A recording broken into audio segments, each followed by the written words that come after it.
did your tryout begin? I want somebody to give me that answer. Somebody, speak up. When you woke up this morning, when else? When you started training, young men, your tryout started when you took your first breath. Welcome to another episode of a different basketball podcast. My name is Jordan Mount.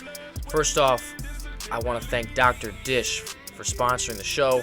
Our first ever sponsor. We're really moving up in the world. They sent me a lot of swag, a lot of gear. Dr. Dish is a shooting machine that a lot of the TBL teams are going to use this year. I really appreciate it. I actually used it in college. It was really great for me. Got a lot of shots up in a short amount of time, and that's what we're here for. Our conversation with Mathas Crowder and Shira Ackerman. I think you guys are going to really enjoy this conversation. They're really starting to learn what the lightning round is. And, you know, the people that are coming on the show, they're really starting to enjoy it. So if you have any questions that want to be put in the lightning round, you can email me at jordanmount33@gmail.com. Would love to see more questions. I think it's going to be a lot of fun. We're really moving up in the world, up to 120 followers on Instagram at A Different Basketball Podcast, and then on Facebook, A Different Basketball Podcast.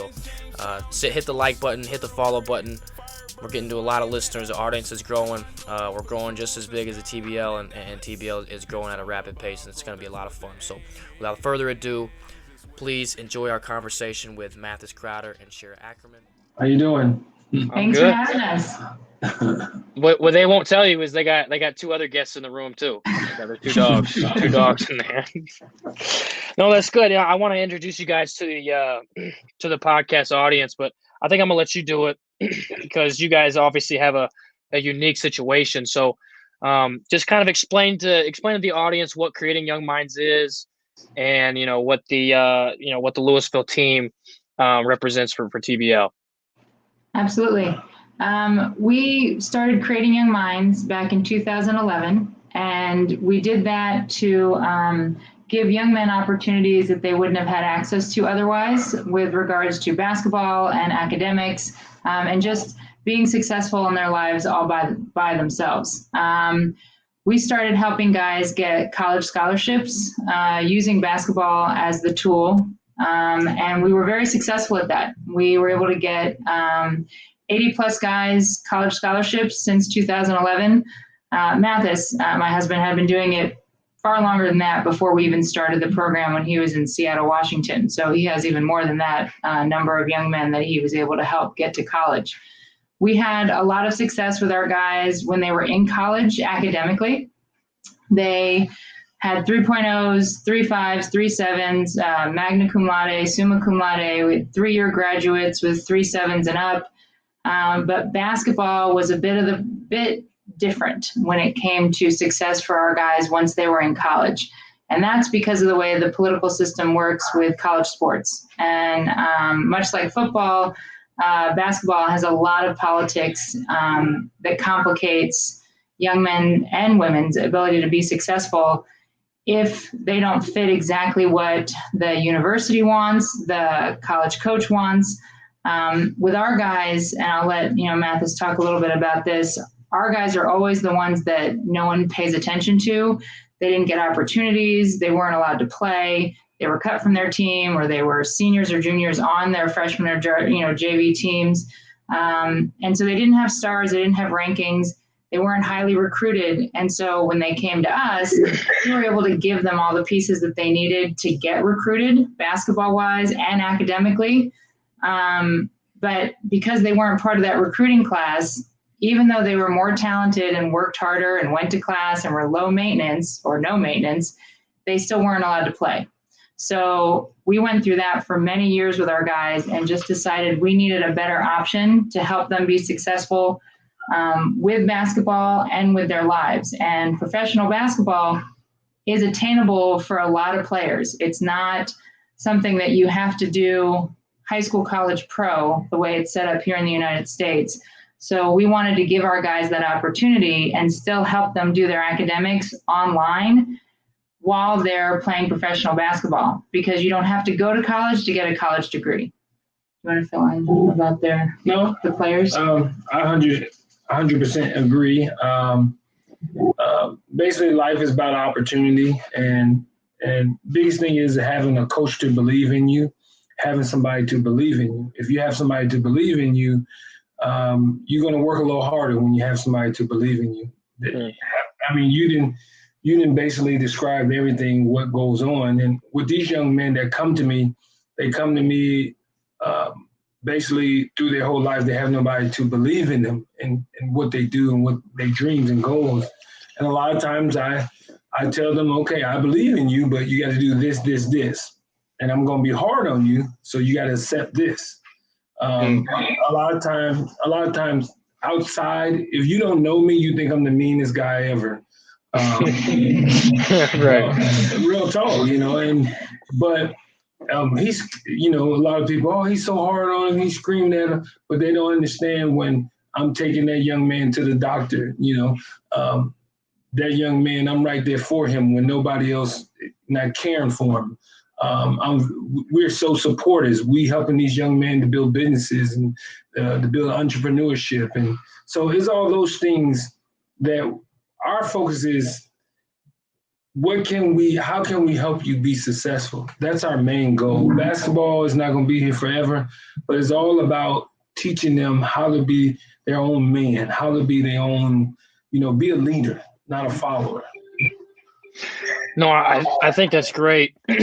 I think Jim Valbano said this. He said the greatest thing my dad ever did for me was believe in me. And I think that's huge, especially for coaches, because a lot of times, either you're looking at a coach as a father figure or mother figure in a lot of aspects because you spend so much time with them.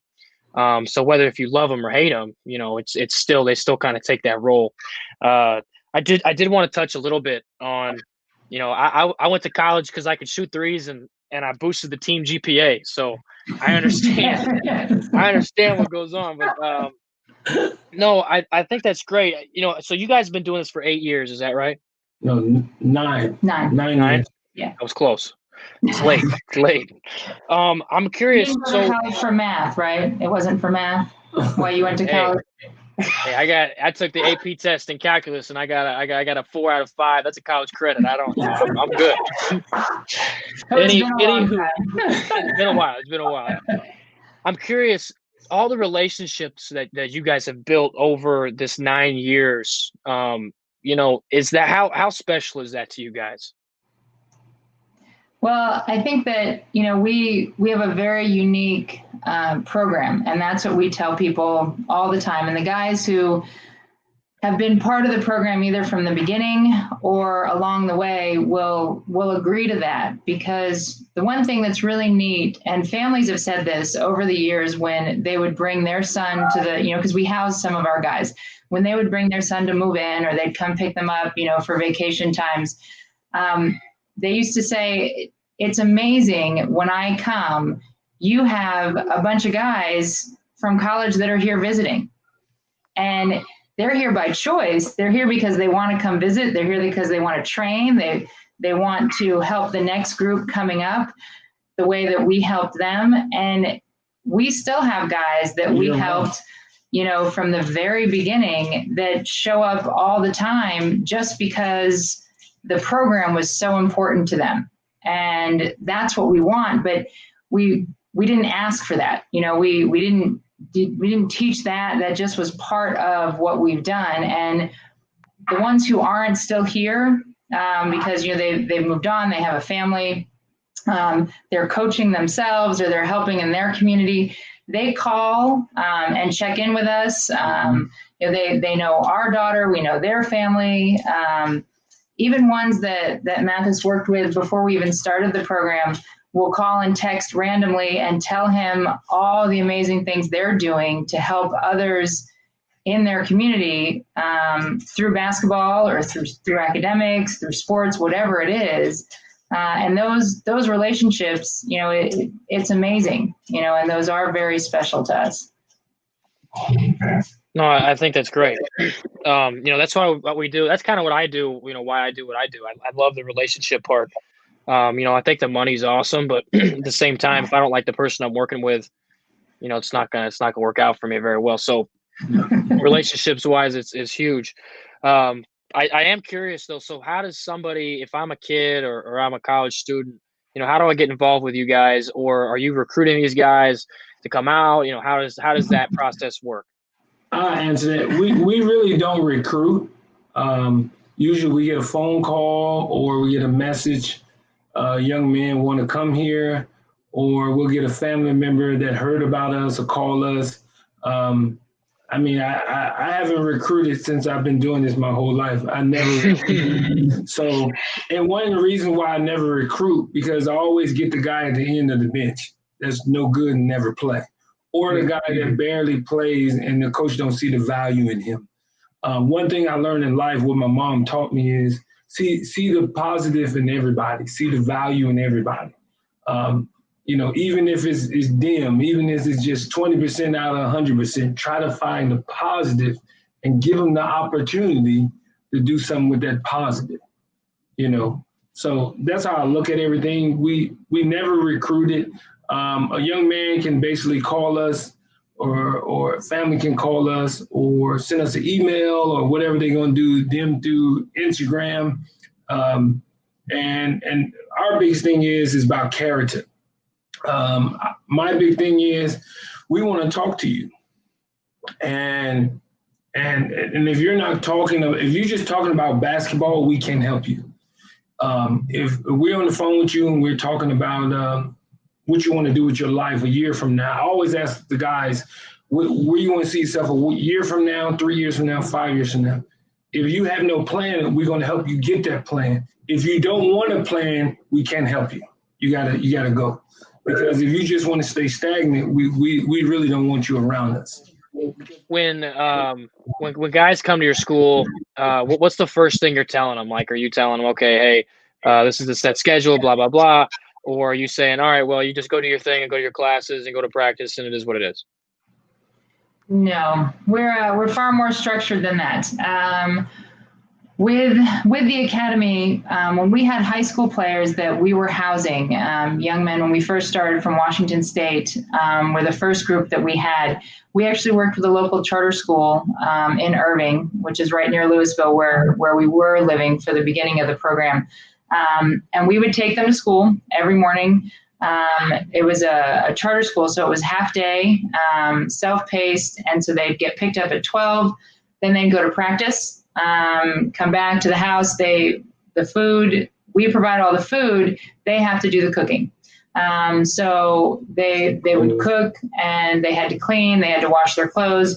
We taught them all those daily living skills that, if you go right off to college, you're not going to be very successful if you haven't learned that. And most of the guys that we got, they didn't know how to do any of that stuff. So they all actually started to learn how to do it together. And then when we had on the weekends, if we weren't playing or traveling, they had practice again. There were, set off days and that kind of thing for them. And we had the apartment complex where we first lived had a pool, and it was great in the fall and winter because it became a giant ice bath. And that was probably one of their least favorite activities. But after practice, they'd practice really hard. And instead of taking an ice bath in the apartment, everyone's going to go to the pool. And we would do it also. So then they didn't really have much to say because we knew how it was.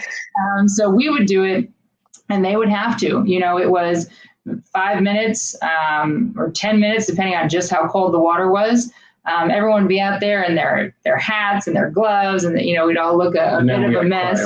But now that we've kind of moved out from a giant ice bath, we now use cryo Capel for all of our rehab. And so after practices now and workouts, depending on if they're the guys that don't live with us, or the guys that are on the pro team, or the guys in the academy, everyone goes after practices or workouts. And if it's the guys that we house, then we take them after practice or workouts so that they get that same rehab. But, most people feel great. Yeah, what we do when people want to join the program, whether it's for the academy or for the pro team or just an opportunity to see where they might fit to get other opportunities, we tell people, once we have that phone call and, we think we'd be happy to help you, we just want to see you in person, we ask them to come to practice. And we do that because practice is so hard that most guys never come back. And it's always been that way, and all of our guys that are with us, they joke with each other. When someone new comes in, how long is it gonna last? And they start making bets. We've actually had some records, guys that moved in and I think left, I don't even know, the next day. But because the guys who are here and make it, they know just how demanding and rigorous our workouts are, not to mention the regular routine. We have curfew, and they don't have cars, the high school guys, and so if they have to go somewhere, we take them. But our focus is kind of focusing on you. So when we first started, up until now that we have the pro guys they're living in the house, is nobody had their phones on a 24/7 basis. We had their phones and they could use their phones, 3 times a week or more if they needed to talk to their families. Of course, they didn't talk to their families, but that was the idea. For a certain amount of time when we would give them their phones, and the rest of the time, we have books and we have, board games, and they get very competitive card games. But the idea was for them to learn how to communicate with each other without a phone, and without a computer and without social media. How do you interact socially when those skills have kind of been lost? And how do you get to figure out who you are and what things are important to you and what your goals are, and what people that are in your life are helping you achieve those goals and what people that are in your life are not helping you achieve those goals. And how do you figure out all of that if you have all the distractions around you? So we remove the distractions so that you can focus on you. And even now, with the guys in the house, the ones who are serious and, dialed in and really bought into the program, even if they have their phones, they're not on their phones, because they've figured out how to use social media as a tool for building your brand and your business versus using social media as your mode of communication.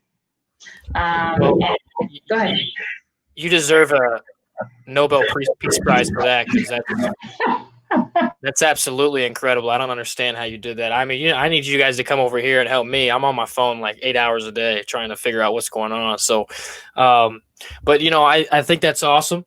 But I do want to touch on TBL first. So, TBL last. I'm sorry. TBL is rapidly expanding, and we're getting to scale. What do you guys think of that and how that's going on? How are you feeling? What's your thought process? I think it's been amazing. I love David and Evelyn. I just think it's growing so fast because of their vision on what they think and how they feel, and we 100% behind them on their vision. When David first came to us last summer, he came to us. He said, "You guys need to get a TBL team." And we was like, "Well, we got the high school prep team. Oh, it'd be like the Euro model." And then we was like, David was like, "You guys are already doing it.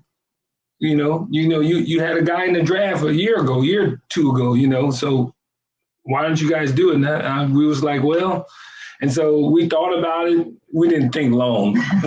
Jordan, we didn't think long. And we said yes. And I think it's just amazing on what they're doing, how quick they're growing. Most leagues don't grow this fast. They just don't. And then how David and Evelyn has it set up, it will give the league and the teams, they can last. Most of the teams are basically from combine. Most of the players are basically from the combine. So what happens is you don't get caught up with agents and all the extra stuff. You don't get caught up with the money situation is bad. So I think it's win-win situation. I just love everything. I love about, we spend so much time in the community. Every Monday, we go feed seniors every Monday. We go from 9 o'clock to 2 o'clock, and the boys love it. The seniors love them because the seniors can't get out. They haven't been able to get out since March. So we go drive all around Denton County and Lewisville and Carrollton and basically bring them food. And that's what the TBL is all about, community and growth. That's one thing Evelyn and David talks about, is community, is what they talk about, ownership. They talk about entrepreneurship, financial literacy. And we've been doing all this for the last 9 years. And so once we met them, It was a perfect fit. I mean, it wasn't even no questions asked, So I love the TBL, and I love what it stands. It stands for something. It's not being fake. It stands for something. No, that's awesome. I know that you don't get into this league because you want to make money. You get in this league because you want to help people, players, communities. Interconnect everybody. That's why you join the league. I think that's why the league is rapidly expanding, because we live at this time where there's not a lot of that going on. And now you can take, say there is 32 teams next, this upcoming season. Now there's 32 markets where everybody's involved in the community and it's all meshed together. What's projections like for you next season? What do you see the season in the league when it starts in March? How do you see it going? Well, I think that we're very excited. Obviously, we've had our guys playing. We had our summer league, our fall preview league, and we're going to have a fall winter league leading all the way through the end of January, so that when we get to February for training camp, our guys are really ready. And if they haven't gotten an opportunity to move on before then, well, then they're on our team. But like we did last year, we're going to have two teams. We have the development team. And then we'll have the TBL team, so that we're continually giving more and more guys as many opportunities to play and get film and get stats and get seen, so that they can move to whatever leagues beyond ours are most beneficial for them. And that's how we really are replicating, the European model with the club system, so that we've got our development team, we've got our TBL team. And then, of course, there's the NBA G League, and then there's the NBL here in the United States. You've got the NBL Australia that we have a relationship with, the NBL Canada, all the Euro leagues. And when all those leagues start opening back up, we've had our guys being seen, and guys that want to be part of us, or just they want to play in the TBL. We've had them getting all this exposure, so that once everything opens back up, you've got guys that are ready to go to whatever the highest level is. And I know, Mathas will tell you we'll probably win more than one game this season, but that's not our focus. Our objective is to get our guys as much opportunity to play at the highest level that they can, and that's really our objective, and to help them build their businesses. So the businesses that we've helped build right now, like with Marcus, I know Marcus, you had interviewed him as well for Mindful Films Productions. He's starting to get a lot of attention in the community and a lot of jobs, A lot of business. For businesses that want, the production services. And, just working with our guys now, all the things that we're going to start building with them, so that when the TBL season starts in March, we may have 4 or 5 guys that already have established businesses in the state of Texas. And the biggest thing, Jordan, is our goal is, before the TBL season starts, if things open back up and guys get jobs, we're okay. It doesn't bother me starting the season with a bunch of 18, 19, 20-year-olds. It doesn't bother me at all, like we kind of what we did last year. I'm not worried about wins and losses. I win when our boys have economics, when economics, basically they're being successful financially, they're being successful in their businesses, they're being successful in everything in life, and being a better person. That's more important to me. Am I competitive? Oh yeah, ask the boys. I practice with them every day. I'm very competitive. I'm the best rebounder in the gym. I gotta see it. But I'm just. Hey, I gotta be there to see that. Yeah. But I gotta see that. I'm just saying. Marcus told me that he was. I don't know what that was. All right. We'll ask him. All right. I'll let you ask him. I'll let you text him and ask him. But that's I'm just kidding. I'm just kidding. You didn't say that. Yeah, but that's the most important thing. It's all about growth. If we can get our guys getting their own businesses and everything, what that does, that grow us, that bring growth to our program and bring growth to the TBL. And it shows that the TBL is not just a basketball. It's bigger than basketball. That's true. It's way bigger than basketball. Well, we're getting to the end of the show. It's almost your guys' bedtime. It's definitely my bedtime. But this is my favorite part of the show. Speed round. We had Maya and Jushan on last week, and so what we did was we did a competition to see who could answer the most questions in a minute. Uh-oh. You guys good with that? No, we're gonna go. I don't want to cause any fights. Here. Competition between you and me. She's gonna win. Go on. Well, it depends the topic. She's gonna win. Does it matter how you answer, or just they have to be right? Because I can answer more questions. How many you answer? They got to be good questions. Like you have to you can't. If I say a question, you can't just say something else. You know what I mean? Yeah, we won't count. All right. You guys ready? All right. Who's going first? Me. Okay. Here we go. You didn't answer the question. What's your favorite place to eat in Lewisville?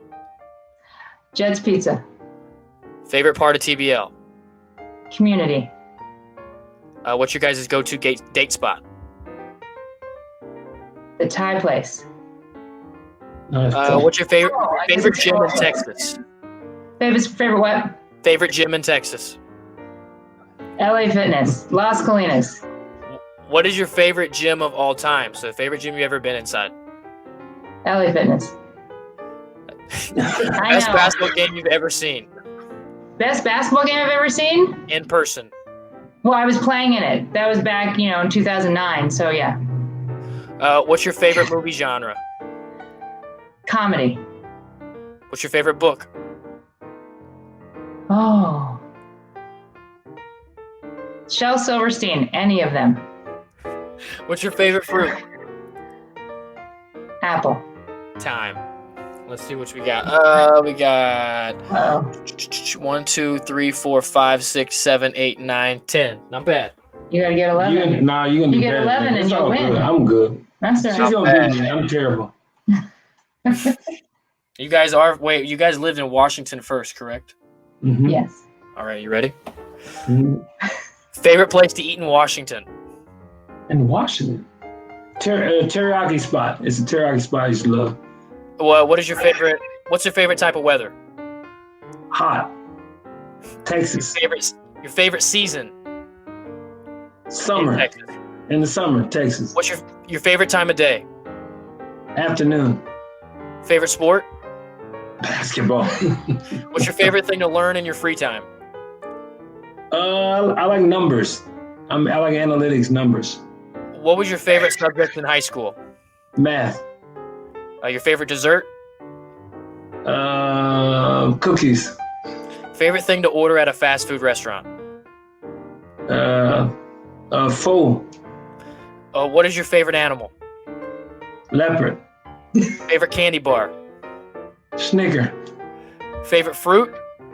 Banana. Time. Oh, he was good. That wasn't bad. Let's see. You got 1, 2, 3, 4, 5, 6, 7, 8, 9, 10, 11, 12. Not bad. All right. You won. Not bad at all. I hope that doesn't cause a fight. No. Well, I appreciate you guys coming on the show today. Thanks to all the listeners that came on. Again, I really appreciate it. That was a lot of fun. Thanks for having us. Thank you for having us.